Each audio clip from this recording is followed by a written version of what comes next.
কেতিয়াবা ইউনিভাৰ্চিটিখনত থাকিলে এনে লাগে যেন ৰাতিৰ ইউনিভাৰ্চিটিখনে এটা বেলেগ ৰূপ ধৰে।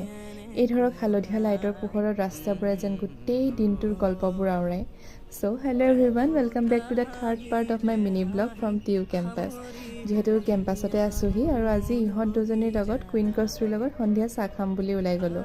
চাহ খাম বুলি ওলাই গৈ পিছে আমি বেলেগ কিবাহে খালোঁহি। আকৌ কেম্পাছৰ ভিতৰলৈ আহিলোঁ আৰু অলপ সময় চাইকেল চলোৱাৰ পাছতেই ভাবিলোঁ মই যেতিয়া কেম্পাছত আহিছিলোঁ মানে আমাৰ যিটো নেইবাৰ হোষ্টেল আছিলে এটা নতুনকৈ বনাই আছিলে। পাছত আহিহে গম পালোঁ যে সেই হোষ্টেলটোৰ নামেই কনকলতা থলে। আজি ভাবিলোঁ অলপ সময়ো আছে যিহেতু কুইনৰ লগত গৈ গোটেই নতুন হোষ্টেলটো এবাৰ চাই আহোঁ। হোষ্টেলটো পিছে আমাৰ জিৰিতকৈ যথেষ্ট ডাঙৰ আৰু হোষ্টেললৈ আহিলে এতিয়া নতুন ছোৱালীখিনিক দেখিলে আমাৰ আগৰ দিনবোৰলৈ মনত পৰে। বাৰু আজিলৈ আহিছোঁ, আকৌ লগ পাম এটা নতুন ভিডিঅ'ত। বাই।